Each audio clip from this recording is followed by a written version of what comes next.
The situation with Craig and Wells Fargo has been going on for a long time now. I found out about his lies and deception in April of 2021. It was immediately reported in May of 2021. Literally, as soon as we had all of the facts straight. Wells Fargo didn't do anything.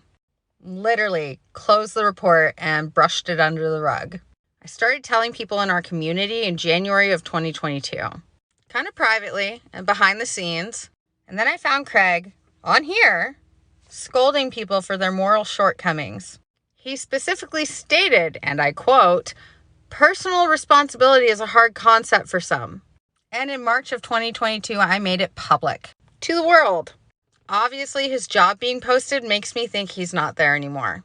But I can't call.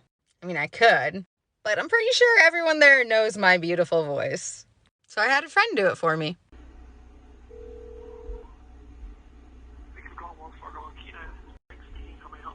Hi, is Craig the manager available? Craig actually no longer works with Wells Fargo anymore. Oh, like at that branch he doesn't work there, or he doesn't work at Wells Fargo at all? Is there another branch I can get a hold of him at? He doesn't work for Wells Fargo anymore. Yeah. So I do want to commend Wells Fargo for taking action of any kind. But here's the thing. It took 18 months for them to do anything. And I never should have had to go public the way I did in order to get this situation the attention it needed. I didn't want to, but it was quite literally the only way I could get them to pay attention. Had I not said anything, had I not gone extremely public with the situation, they would have left it under the rug right where they swept it. That very first report that was submitted should have been enough. It should have been enough. It shouldn't have taken all of this. And it's extremely disappointing that any of this was necessary to get them to do the right thing. It should have never taken this long, and it shouldn't have been such an ordeal. And it should have never taken this much effort for them to take a situation like this seriously.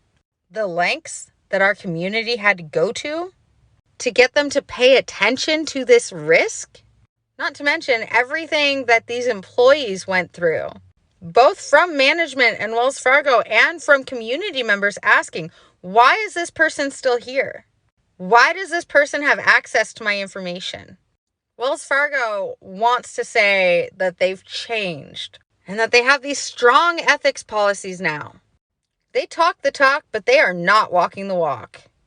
Because if they were, none of this would have ever happened. They would have gotten that first report and dealt with the situation appropriately. None of this, none of it should have been necessary in order to get them to abide by their own ethics policies. This failure to act, this total and complete inaction, when Wells Fargo had the information right in front of them, they were aware of it. They knew it. What this inaction tells me is that there are some serious, deep-rooted ethical issues within Wells Fargo. Issues they are not willing to correct or address. All this talk about change, it's just for show. None of it is real. I literally banked at Wells Fargo my entire adult life. And because of this entire situation and their lack of action and completely ignoring their own ethics policies that are supposed to be there to reassure me as a customer, because of this, I went from exclusively banking with Wells Fargo to pulling every single penny out. And I will never trust them again. If they're willing to try and cover this up, what else are they willing to cover up?